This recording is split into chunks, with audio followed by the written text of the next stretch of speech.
Buenas tardes a todos, mi nombre es Rocío Corbalán, soy estudiante de la Facultad de Filosofía y Letras de UNT y mi trabajo se titula Japonismo en Gabriele D'Annunzio, influencias japonesas en algunos escritores de D'Annunzio. Bueno, a ver, apago un momento la camarita para que se pueda apreciar bien. Bueno, para empezar, este trabajo se enmarca dentro del proyecto de investigación aprobado por el CIUN, que es la Secretaría de Ciencia y Técnica de la Universidad Nacional de Tucumán, llamado Humanidades Digitales. Existen datos que apuntan que el japonismo inició en Europa, específicamente en París, Francia, y que luego se fue ramificando extensamente hacia los otros países. En un principio, cuando se realizó la Exposición Universal en 1867, donde Japón realizó en Europa por primera vez una muestra sobre diversas piezas y objetos de estilo japonés. Posteriormente, a partir de las estampas japonesas, el coleccionismo de objetos y producciones de diversas pinturas se difundió en mayor manera por toda Europa. Todo esto también se remonta a un contexto histórico, político y social en Japón que se relaciona con la época de Tokugawa, donde luego de 2 siglos de aislamientos, donde Japón solo tenía contacto con algunos comerciantes holandeses, coreanos y chinos, el país se volvió a abrir hacia Occidente de manera ya plena y completa. Que eso fue más o menos a partir de 1858, cuando se firma el Acuerdo de los 5 Tratados de Amistad y Comercio, donde Japón reabrió sus fronteras e introdujo su influencia occidental y cultural en Occidente. De la misma manera, también Occidente influyó mucho en aquel país. De esta manera es que Europa, durante la Exposición Universal, se ha mostrado mucho interés por los objetos relacionados con el Oriente y se expandió su cultura e influencia. Para el escritor Gabriele D'Annunzio, estos cambios no le resultaron ajenos, ya que su interés por lo occidental residió principalmente en el coleccionismo de figuras antiguas sobre Japón y China, pero también en el área de escritura, ya que se encargó de escribir diversos artículos en la revista La Ilustración Italiana, que nace esta revista a partir de 1875 a 1962, e incluso algunos textos literarios como el Piacere, que lo escribió en 1880, y una selección de haikus, los cuales posteriormente se editaron y publicaron de manera completa en un libro y también de forma póstuma. Este presente trabajo se enfocará en analizar desde el método descriptivo y analítico cómo se desarrolla el japonismo de Gabriele D'Annunzio en algunas de sus poesías del libro Haikus 2020, editado y publicado póstumamente, con el fin de mostrar por qué se considera este escritor como un gran exponente de la cultura de Japón en Italia. Para dicho análisis se seguirán los enfoques de definición de haiku planteados por Acuña Stella 2006-2012, y los poemas del corpus van a ser en un total de 7 haikus escritos en italiano, pero que dentro de este PowerPoint voy a mostrar las traducciones que son realizadas de manera personal para que se tenga en cuenta qué es lo que dice. Bueno, yendo a lo que es el escritor, Gabriele D'Annunzio fue un escritor italiano de la corriente literaria del decadentismo. Nació en Pescara y estudió en el Instituto Convito Cicconini de Prano. Su padre le había financiado la primera publicación de su obra llamado Primavere, que recibió también buenas críticas, y después también publicó otras obras como Il Piacere, Innocente y Pueblo Paradisíaco, entre otras obras. También ingresó a la Universidad de la Sapienza en Roma y allí formó diversos grupos literarios.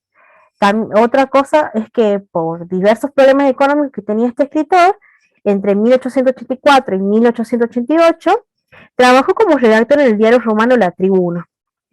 Y en este diario es que él publica sus primeros artículos relacionados con el Japón, como por ejemplo la llegada del ministro japonés Fujimaro Tanaka, cuando llega a Italia. Luego también escribió otros artículos sobre el gran interés de las señoras de la alta sociedad en Roma por el arte japonés y describió con gran emoción sobre los mismos, ya que bueno, él también era un árbol coleccionista. Y bueno, varias de sus ideas, sobre todo políticas, ayudaron a la base del movimiento vanguardista del futurismo. Y otro punto importante es que él, durante la Primera Guerra Mundial, fue piloto y posteriormente instructor de vuelo, ya que poseía grandes habilidades que le hizo que lo condecoran con muchas medallas y honores. Bueno, siguiendo a Rodríguez Violeta, 2020, el término de japonismo se le atribuye a 2 definiciones. La primera se relaciona con todas las obras de arte de Asia Oriental, sin límite cronológico o espacial. Sin embargo, la segunda definición hace referencia a los diferentes momentos del arte que se relacionan con las corrientes artísticas de Europa, anterior a las vanguardias, y tiene un enfoque principal a diversos artistas interesados en el arte japonés.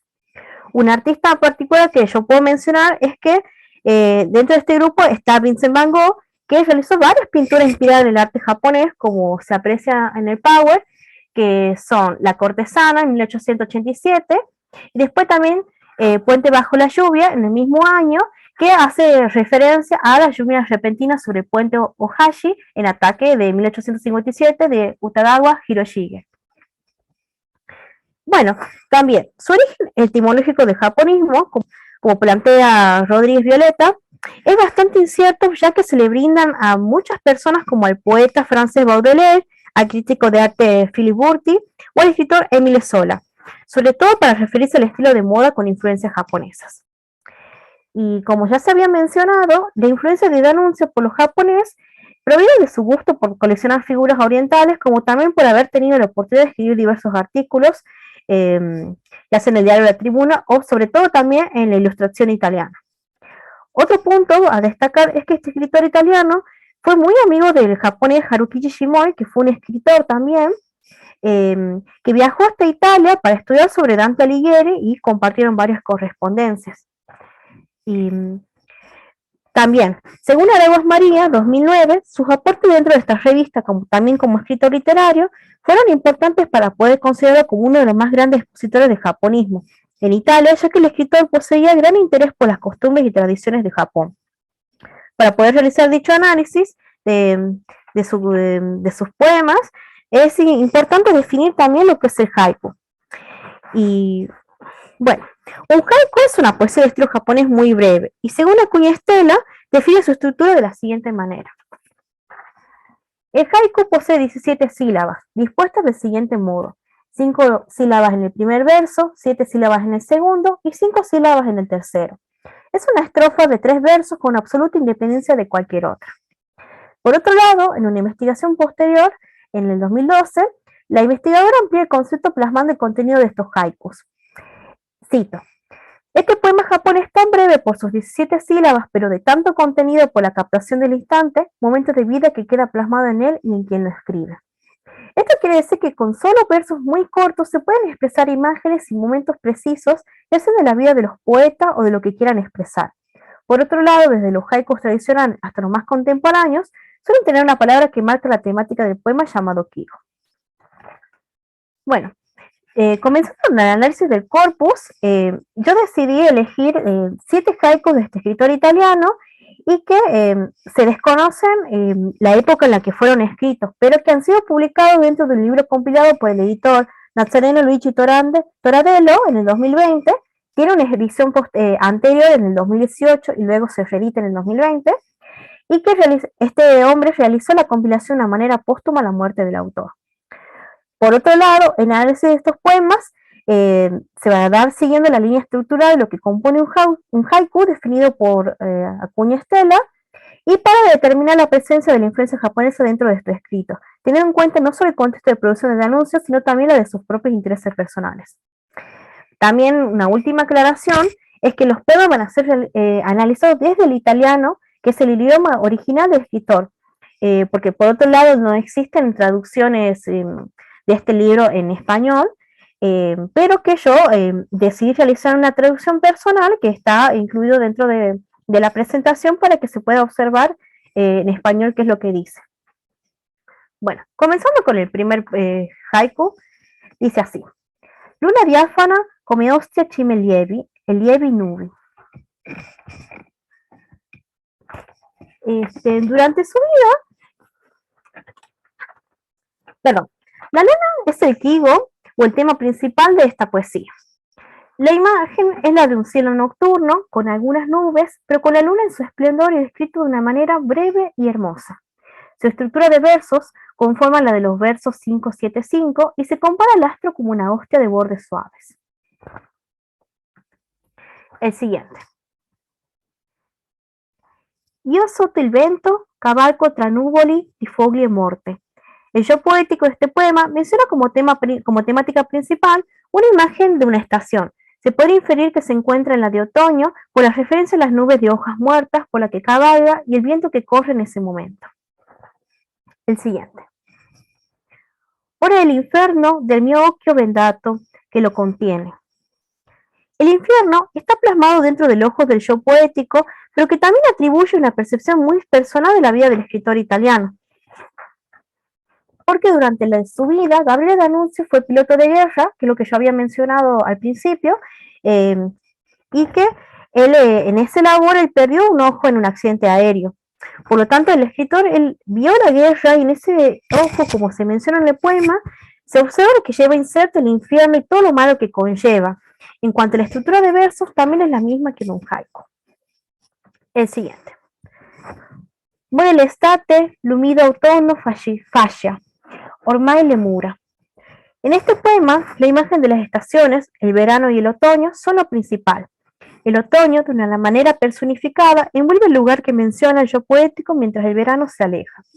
Es una imagen muy viva y la estructura de versos mantiene la de los haikus de 5-7-5, por el uso de las estaciones tan marcado y muestra una influencia de los haikus japoneses bastante notoria. El siguiente. Fulgida rosa y púrpura boliche gli altri colori. La imagen de la rosa es la principal en este poema, a la cual se le puede atribuir como Kigo, y los versos mantienen una estructura de 5-7-5. También es interesante observar cómo se capta ese pequeño instante como lo que es la rosa en un color muy puro, que opaca cualquier otro color y cosa que esté alrededor de este yo poético que está observando la rosa. O sea, justamente es precioso porque opaca todo a su alrededor con la belleza de esta flor. Y a la hora de realizar una traducción en español, también es posible mantener esta misma disposición de versos. Bien, el siguiente. Piccole olive veri sfiorano il viso mentre cavalco. Los olivos son el motivo principal de este poema. Nos indican una época de primavera donde estos árboles en Italia están en su momento más pleno de crecimiento.